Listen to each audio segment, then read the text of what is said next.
अस्सलाम वालेकुम। मेरा नाम डॉक्टर अवैस अनवर है और जैसा कि हम चैप्टर नंबर 6 डिस्कस कर रहे हैं, हमने बात करनी है स्ट्रक्चर ऑफ डीएनए की। और उसके अंदर जब भी डीएनए के स्ट्रक्चर की बात आती है तो एक मॉडल जो है वो हमारे माइंड में आता है जो इन दो लोगों ने दिया था, जिनका नाम है वाटसन एंड क्रेग। तो हम बेसिक स्ट्रक्चर डीएनए का डिस्कस करेंगे और फिर हम ये देखेंगे कि वाटसन एंड क्रेग ने जो मॉडल दिया था वो क्या कहता है। लेकिन डीएनए के बारे में आपको ये तो पता है कि डीएनए जो है वो एग्जाम्पल है न्यूक्लिक एसिड की, यानी एक ऐसा मटेरियल होता है न्यूक्लियस के अंदर जो एसिडिक प्रॉपर्टी रखता है। अब न्यूक्लिक एसिड के अंदर डीएनए भी आता है और आरएनए भी आता है, और जब भी जो भी न्यूक्लिक एसिड होता है वो छोटे छोटे यूनिट्स से मिलकर बनता है। उन यूनिट्स को हम कहते हैं न्यूक्लियोटाइड्स। मैं पिछली वीडियो के अंदर भी एक्सप्लेन कर चुका हूँ। तो डीएनए भी बना होता है हमारे पास छोटे छोटे यूनिट से, जिसे हम न्यूक्लियोटाइड कहते हैं। हर न्यूक्लियोटाइड के अंदर ये तीन चीज़ें लाजमी होती है। तो अगर मैं स्ट्रक्चर बनाऊँ तो सबसे पहले 5 कार्बन वाला कार्बोहाइड्रेट, जिसे आप कहते हैं पेंटोज शुगर। डीएनए के अंदर जो 5 कार्बन वाला कार्बोहाइड्रेट होता है उसका नाम होता है डीऑक्सीराइबोज। क्यों? क्योंकि एक होता है राइबोज जो आरएनए में होता है, इसके अंदर 5 कार्बन 10 हाइड्रोजन और 5 ऑक्सीजन होते हैं। लेकिन डीएनए के अंदर जो शुगर है उसके अंदर एक ऑक्सीजन की कमी होती है, तो डीऑक्सी का मतलब एक ऑक्सीजन कम। अच्छा, ये पहला कार्बन है, ये दूसरा कार्बन है, ये तीसरा कार्बन, ये चौथा और ये पांचवा। ये 5 कार्बन वाला कार्बोहाइड्रेट, इसके 5वें कार्बन पे लगा होता है फॉस्फोरिक एसिड में से फॉस्फेट, और इसके पहले कार्बन पे लगा होता है एक नाइट्रोजन का रिंग, जिसे हम कहते हैं नाइट्रोजनस बेस।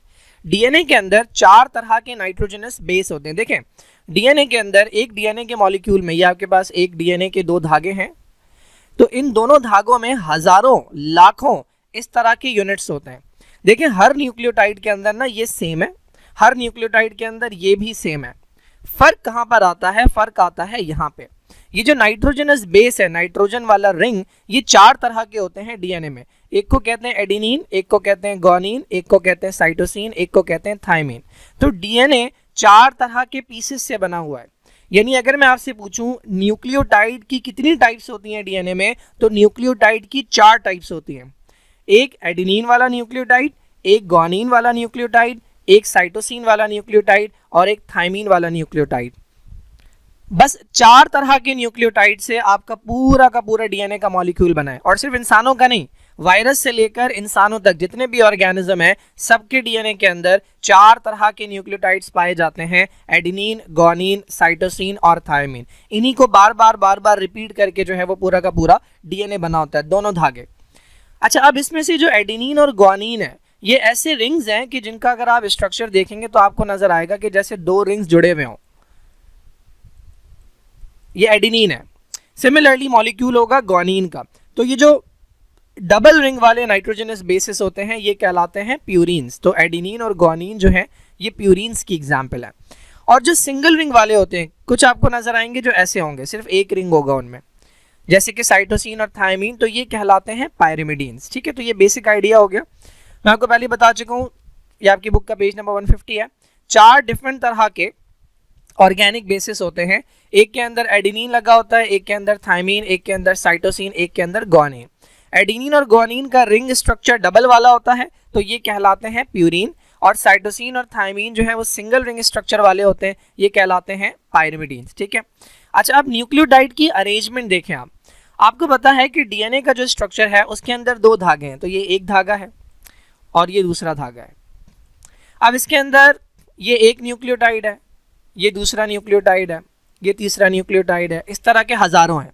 बिल्कुल इसी तरह से ये एक न्यूक्लियोटाइड है, ये दूसरा न्यूक्लियोटाइड है, ये तीसरा न्यूक्लियोटाइड है। इस तरह से यहाँ पर भी हजारों हैं। अब देखिए, ये जो एक पीस है, ये एक न्यूक्लियोटाइड अपने ऊपर वाले न्यूक्लियोटाइड से भी जुड़ा हुआ है और ये अपने नीचे वाले न्यूक्लियोटाइड से भी जुड़ा हुआ है, और यही न्यूक्लियोटाइड अपने सामने वाले न्यूक्लियोटाइड से भी जुड़ा हुआ है। तो बेसिकली ये 2 तरह के बॉन्ड्स बनाता है। ये वाला न्यूक्लियोटाइड एक तो ऊपर नीचे बॉन्ड बनाता है। ठीक है, ये वाले न्यूक्लियोटाइड की बात करें, एक बॉन्ड ये ऊपर वाले और नीचे वाले न्यूक्लियोटाइड के साथ बना रहा है, ये एक तरह की बॉन्डिंग हो गई। और दूसरा बॉन्ड ये अपने सामने वाले न्यूक्लियोटाइड के साथ बना रहा है, तो ये दूसरी तरह की बॉन्डिंग हो गई। इन दोनों बॉन्डिंग्स के ऊपर हमें भी बात करेंगे कि ये कौन सा बॉन्ड होता है। अच्छा, अब आ जाते हैं उस मॉडल के ऊपर जिसे हम कहते हैं वाटसन एंड क्रिक मॉडल। ठीक है, वाटसन एंड क्रिक मॉडल जो है ये दो लोग हैं, इसके अलावा एक और शख्स है जिसने काम किया था, मॉरिस H.F. विल्किंस। इन तीनों को नोबेल प्राइज मिला था क्योंकि इतना कंसाइज, इतना सिंपल सा स्ट्रक्चर उन्होंने एक्सप्लेन किया था। और ये वो स्ट्रक्चर है जो एक्सप्लेन करता है कि डीएनए की रेप्लिकेशन जो है वो किस तरह से होती है। तो इस स्ट्रक्चर को हमने, इस वाटसन एंड क्रिक मॉडल को हमने पढ़ना है, बहुत आसान है। ये उसकी डायग्राम है। अकॉर्डिंग टू देम डीएनए जो है वो ऐसा नजर आता है। तो वाटसन एंड क्रिक कहते हैं कि डीएनए जो है वो डबल हीलिक्स है। हीलिक्स कहते हैं इस तरह के स्ट्रक्चर को, हेलिकल। डीएनए डबल हीलिक्स यानी इसके अंदर दो धागे होते हैं जो कि एक दूसरे के साथ इस तरह से अटैच होते हैं। तो दो जो है हमारे पास पॉली न्यूक्लियोटाइड चेन्स है। न्यूक्लियोटाइड वो छोटा यूनिट है और पॉली का मतलब बहुत सारे, तो एक चेन में बहुत सारे न्यूक्लियोटाइड है। तो इस तरह की दो चेन्स हैं जो एक दूसरे के अराउंड ट्विस्ट हुई हुई है और इन्होंने जो स्ट्रक्चर बनाया है that is called double helix. तो ये डबल हीलिक्स स्ट्रक्चर है हमारे पास डीएनए का। अच्छा अब देखिए ये कहते हैं कि डीएनए का जो स्ट्रक्चर है ना वो लैडर टाइप है। जिस तरह आपकी सीढ़ी होती है, तो अब सीढ़ी के दो हिस्से होते हैं। या हमारे पास अगर एक सीढ़ी है,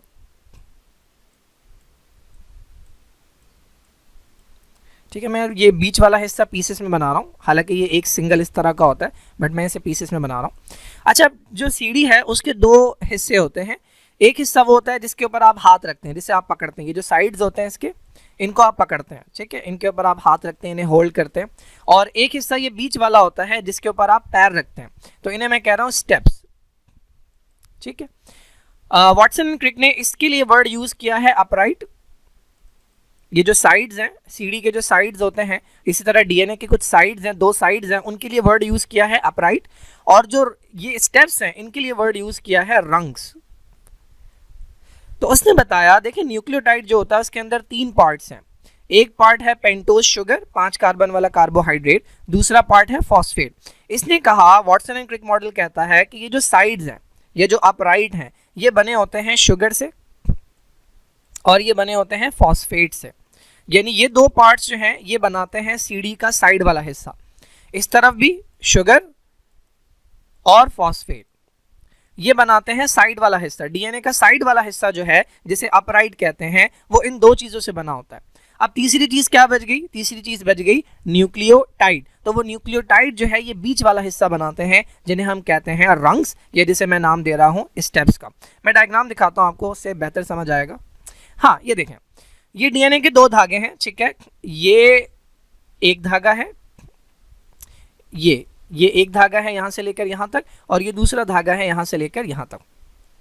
अब इसमें देखें, इस सीढ़ी का ये है हमारे पास साइड, जिसको आप हाथ से पकड़ेंगे, ठीक है। बिल्कुल इसी तरह ये है हमारे पास सीढ़ी का साइड, जिसको आप हाथ से पकड़ेंगे।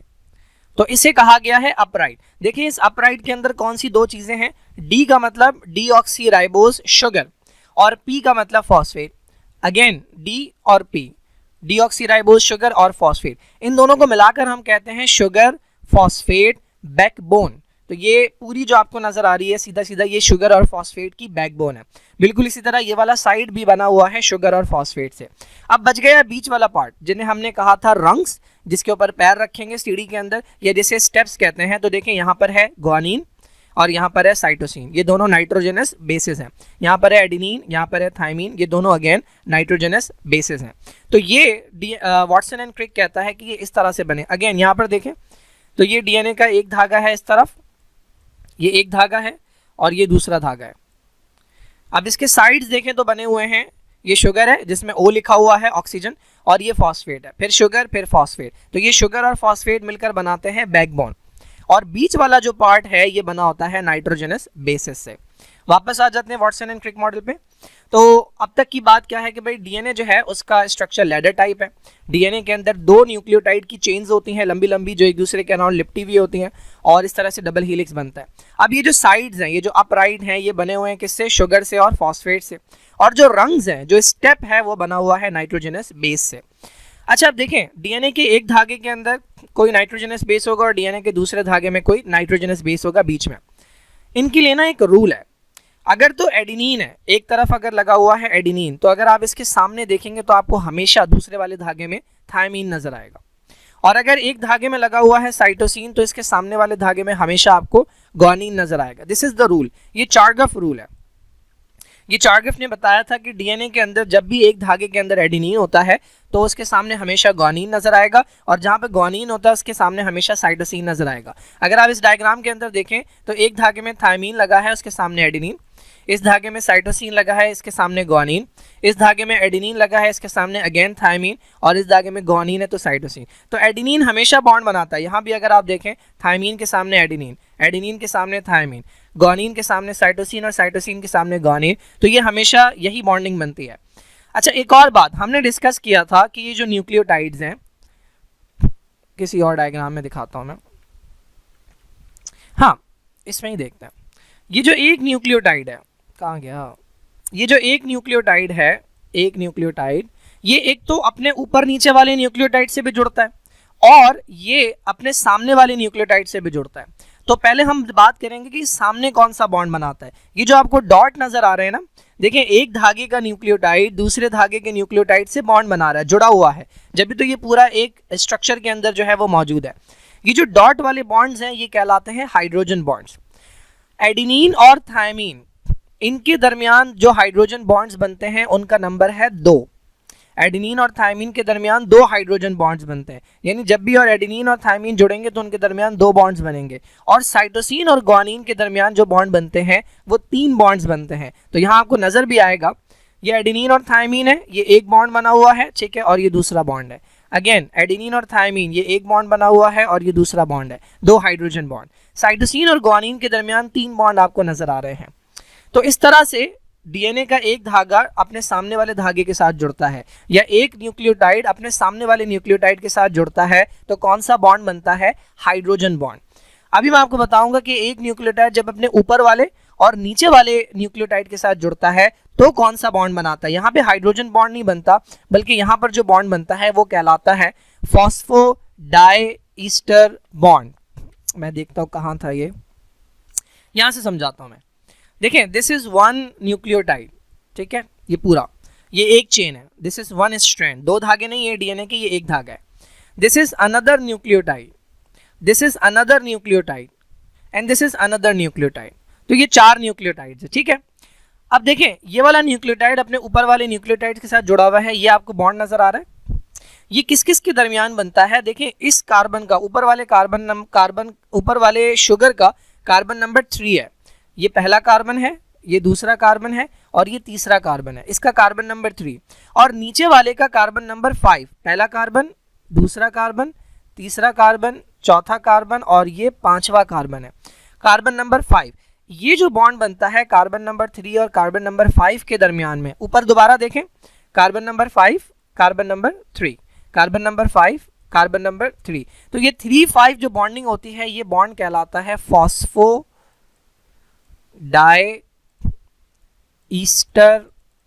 बॉन्ड। ये वो बॉन्ड है कि जिसके थ्रू एक न्यूक्लियोटाइड अपने ऊपर वाले और नीचे वाले न्यूक्लियोटाइड के साथ जुड़ता है। यहाँ पर लिखा हुआ भी है, ये न्यूक्लियोटाइड्स जो जुड़ते हैं वो इस तरह से जुड़ते हैं कि कार्बन नंबर 3 जुड़ता है किसके साथ, कार्बन नंबर 5 के साथ। तो 3-5-3-5-3-5 ये बॉन्डिंग चलती है, इसको हम कहते हैं फॉस्फोडाइईस्टर बॉन्ड। तो आपने याद रखना है, अगर न्यूक्लियोटाइड्स ऊपर नीचे जुड़ रहे हैं तो बॉन्ड कहलाएगा फॉस्फोडाइईस्टर। अगर न्यूक्लियोटाइड्स आमने सामने जुड़ रहे हैं, आमने सामने अगर जुड़ रहे हैं तो बॉन्ड कहलाएगा हाइड्रोजन बॉन्ड। कुछ और बातें देख लेते हैं वाटसन एंड क्रिक मॉडल के मुताबिक। अच्छा देखें, आपको इस डायग्राम के अंदर लग रहा है कि ये एक धागा है और ये दूसरा धागा है। यहाँ तो आपको नजर आ रहा है कि इनके दरमियान क्या है, फासला, लेकिन यहाँ पर आपको नजर आ रहा है कि ये दोनों ऐसा लग रहा है कि जुड़ गए हैं। सिमिलरली यहाँ पर ऐसा नजर आ रहा है कि दोनों चिपक गए एक दूसरे से। ऐसा नहीं होता, हमेशा आप देखेंगे कि डीएनए के जो 2 धागे हैं, देखिए यहाँ पर नजर आ रहा है साफ कि दोनों धागों के दरमियान डिस्टेंस है, लेकिन यहाँ लग रहा है कि डीएनए के दोनों धागे चिपक गए। ऐसा नहीं होता, ये आपको इसलिए नजर आ रहा है क्योंकि आप सामने से देख रहे हैं। अगर आप इसको घुमा के देखेंगे तो आपको ये ऐसा ही नजर आएगा। दोनों धागों के दरमियान हमेशा फर्क रहता है, हमेशा डिस्टेंस रहता है। और ये डिस्टेंस कितना है, ये डिस्टेंस है 20 एंगस्ट्रॉम का। एंगस्ट्रॉम का मतलब होता है एक्सपोनेंट -10 मीटर। ये बहुत छोटा डिस्टेंस है। तो 2 धागे, ये एक धागा है, ये 2 धागा है, इनके दरमियान हमेशा डिस्टेंस रहता है 20 एंगस्ट्रॉम का। ये बात याद रखनी है। इसके अलावा आपको पता है डीएनए जो है वो कॉइल हुआ हुआ है, ठीक है। अगर आप इसे देखेंगे तो ये कॉइल हुआ हुआ है। ये जो कॉइलिंग है इसके बारे में कहते हैं कि ये राइट हैंडेड है। डीएनए की जो कॉइलिंग है, ठीक है, यहाँ पे एक पेंसिल ले लें और पेंसिल लेने के बाद इसके ऊपर धागा लपेटें। तो एक तरीका तो ये है कि आप इस तरफ से जाएं, ये राइट हैंडेड कॉइलिंग होगी। एक तरीका ये है कि आप इस तरफ से जाएं, ये लेफ्ट हैंडेड कॉइलिंग होगी। तो अगर आप गौर करें तो डीएनए की राइट हैंडेड कॉइलिंग हुई है। अगर ये मैं पेंसिल रख दूं बीच में और धागे को लपेटना शुरू करूं तो मैं राइट साइड से लपेट रहा हूं, तो ये राइट हैंडेड कॉइलिंग होती है डीएनए की। अच्छा, इसके अलावा डीएनए जो है वो टर्न्स लेता है। आपको डायग्राम के अंदर नजर आएगा कि, अच्छा इसमें क्लियरली नजर नहीं आ रहा, यहाँ पर अगर आप देखें तो यहाँ से लेकर यहाँ तक का जो पॉइंट है पूरा, ये डीएनए का एक टर्न है पूरा। यहाँ से देख लें, अगर यहाँ से लेकर यहाँ तक का जो पॉइंट है ये डीएनए का पूरा एक टर्न है। बिल्कुल इसी तरह डीएनए जो है ये घूम के वापस अपने पॉइंट के ऊपर आता है। यहाँ से अगर आप देखें तो इस पॉइंट से लेकर इस पॉइंट तक ये डीएनए का एक टर्न है। तो ये जो एक टर्न की लेंथ होती है, ये जो पूरा टर्न है इसकी जो लेंथ है वो होती है 34 एंगस्ट्रॉम। 34 एंगस्ट्रॉम यानी 34 एक्सपोनेंट माइनस 10 मीटर। बुक के अंदर लिखा हुआ है 3.4 एंगस्ट्रॉम, ये गलत है, ये 34 है। पहला वाला जो 3.4 लिखा है ये गलत है। एक टर्न की जो लेंथ है वो 34 एंगस्ट्रॉम होती है। और एक टर्न के अंदर कितने न्यूक्लियोटाइड्स आते हैं, तो उसमें 10 न्यूक्लियोटाइड आते हैं।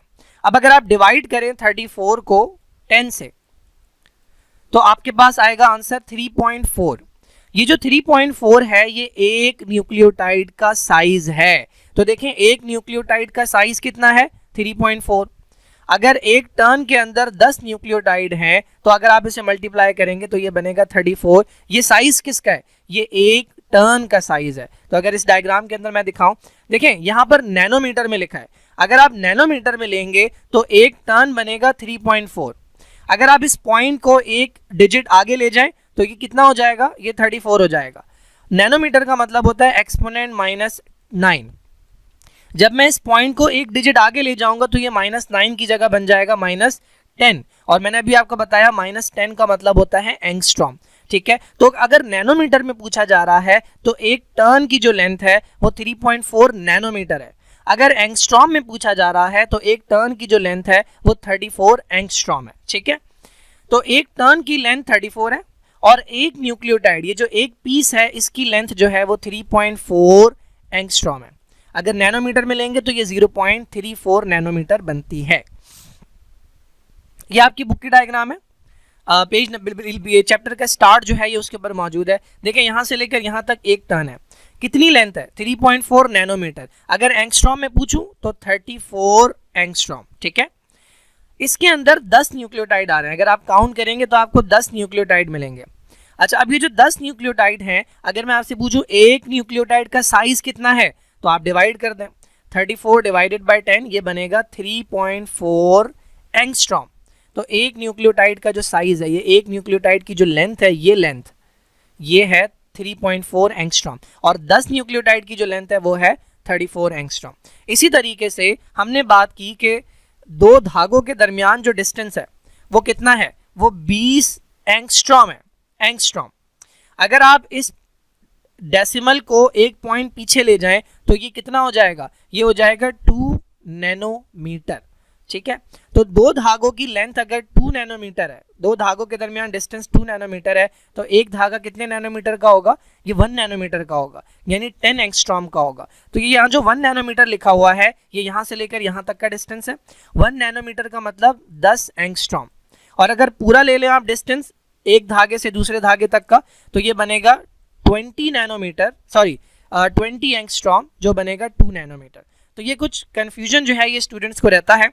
कहते हैं कि भाई बुक के अंदर लिखा हुआ है कि ये 3.4 है, जबकि एक्चुअली वो 3.4 नहीं होना चाहिए, ये 34 एंगस्ट्रॉम होना चाहिए। यहाँ पे मैं काट के लिख भी दूँ, ये यहाँ पे 34 एंगस्ट्रॉम होना चाहिए। ठीक है, और यहाँ पर बिल्कुल सही लिखा है, ये 3.4 है। ये भी बिल्कुल सही लिखा है 20 एंगस्ट्रॉम। आप बुक के अंदर जो डायग्राम है उसके अंदर देखेंगे तो आपको 20 एंगस्ट्रॉम मिल जाएगा। और ये कटी हुई डायग्राम है, इसके अंदर आपको 34 या 3.4 लिखा हुआ मिलेगा, उसे सही कर लिएगा। बाकी चार्गाफ रूल मैं बता चुका हूँ। अच्छा, एक बात जो यहाँ से आपको याद रखनी है वो ये है कि डीएनए के अंदर जितना एडेनिन होता है उतना ही थायमीन होता है। ठीक है, ये आपसे एमकेट के अंदर सवाल पूछ लेते हैं। वो आपको कहते हैं कि भाई एक डीएनए उसके अंदर इतना अमाउंट एडेनिन का है, बता दें थायमीन कितना होगा। तो आपको पता है जितना एडेनिन होगा उतना ही थायमीन होगा। दूसरा, जितना ग्वानिन होता है उतना ही साइटोसिन होता है। ठीक है, इनके दरमियान 2 बॉन्ड है, इनके दरमियान 3 हाइड्रोजन बॉन्ड है। तो वो आपसे ये भी पूछ सकते हैं कि भाई एक डीएनए है, उसके अंदर टोटल 100 न्यूक्लियोटाइड है, तो 100 हैं अगर, तो 4 तरह के होंगे, ठीक है। इसमें से कुछ एडेनिन, कुछ थायमिन, कुछ ग्वानिन, कुछ साइटोसिन होंगे। वो कहते हैं 100 में से 20 जो है वो एडेनिन है। आप हमें बता दें साइटोसिन कितने होंगे। तो बहुत आसान है, अगर 100 में से 20 एडेनिन है तो हर एडेनिन के सामने क्या होगा, थायमिन। तो एडेनिन हो गए 20 और थायमिन हो गए 20, कितने हो गए ये 40। 100 में से 40 निकाल दिए, बच गए 60। तो जितने ग्वानिन होंगे उतने ही साइटोसिन होंगे। तो अगर दोनों को मिला के 60 बन रहा है तो आधे इसमें से ग्वानिन होंगे, आधे साइटोसिन होंगे। तो ग्वानिन भी 30 होंगे और साइटोसिन भी 30 होंगे। एक और चीज़ जो मैं आपको बताना चाह रहा हूँ वो ये है कि आपको याद होगा मैंने बताया था कि एडेनिन और ग्वानिन जो हैं ये ऐसे रिंग्स होते हैं जिन्हें हम कहते हैं प्यूरिन्स। यानी इनका स्ट्रक्चर जब आप देखते हैं तो आपको 2 रिंग जुड़े हुए नजर आते हैं, ऐसे ही है, ठीक है। ये इसका स्ट्रक्चर होता है एडेनिन का भी और ग्वानिन का भी, जबकि साइटोसिन और थायमिन का स्ट्रक्चर ऐसा होता है। तो अगर मैं आपसे, इनको कहते हैं पायरिमिडीन्स। तो याद रखें किसी भी डीएनए के अंदर जितना प्यूरिन होता है, जितने ये वाले बेस होते हैं उतना ही पायरिमिडीन होता है, जितने डबल रिंग वाले होते हैं उतना ही सिंगल रिंग वाला होता है। तो अगर मैं आपसे पूछूं कि भाई डीएनए है, उसके अंदर इतने, एक डीएनए है कि जिसके अंदर हमारे पास 50 जो है वो प्यूरिन्स है, और मैं आपको बताऊं ही नहीं कि टोटल कितने हैं, और मैं आपसे पूछूं कि भाई पायरिमिडीन्स कितने होंगे, तो बहुत आसान है, जितने प्यूरिन्स होते हैं उतने ही पायरिमिडीन्स होते हैं। तो अगर 50 प्यूरिन्स हैं तो एक प्यूरिन के सामने एक पायरिमिडीन आता है, यहाँ पर भी प्यूरिन के सामने एक पायरिमिडीन आता है, तो 50 ही पायरिमिडीन होंगे। तो ये हमारे पास है वाटसन एंड क्रिक मॉडल, जो कि एक्सप्लेन करता है कि डीएनए का स्ट्रक्चर क्या होगा, ठीक है। आई होप ये टॉपिक जो है वो समझ आया होगा। बुक की डायग्राम एक बार मैं फिर दिखा दूँ। इसके अंदर अगर आप देखें तो ये एक न्यूक्लियोटाइड है, ये दूसरा न्यूक्लियोटाइड है, इनके दरमियान ऊपर नीचे जो बॉन्ड बना है ये फॉस्फोडाइस्टर बॉन्ड कहलाता है। आमने सामने जो बॉन्ड बना है वो हाइड्रोजन बॉन्ड है। हाँ, एक और बात देखिए, रूल जो है ना कि एडेनिन के सामने हमेशा थायमिन होगा और ग्वानिन के सामने हमेशा साइटोसिन होगा, ये आमने सामने के लिए है। यानी अगर इस धागे में यहाँ एडेनिन है तो सामने थायमिन होगा, दूसरे धागे में अगर इस धागे में यहाँ साइटोसिन है तो सामने ग्वानिन होगा। ऊपर नीचे का कोई रूल नहीं है। अगर एक जगह पर एडेनिन है तो सामने तो थायमिन होगा, लेकिन नीचे कुछ भी हो सकता है, साइटोसिन भी हो सकता है, दोबारा एडेनिन भी हो सकता है, ग्वानिन भी हो सकता है। ऊपर नीचे कोई रूल नहीं है, सिर्फ ये रूल जो है ये आमने सामने वाले के लिए होता है। ऊपर नीचे ये दोबारा रिपीट भी हो सकते हैं, एक ही धागे के अंदर बार बार एडेनिन भी आ सकता है, ठीक है। 10,000 एडेनिन यहाँ पे हो सकते हैं, कोई मसले वाली बात नहीं है। सामने वाले डीएनए के अंदर बहुत सारे थायमिन होंगे, क्योंकि हमेशा एडेनिन के सामने थायमिन आता है। तो ऊपर नीचे के लिए रूल नहीं है, ये रूल हमेशा सिर्फ आमने सामने के लिए होता है।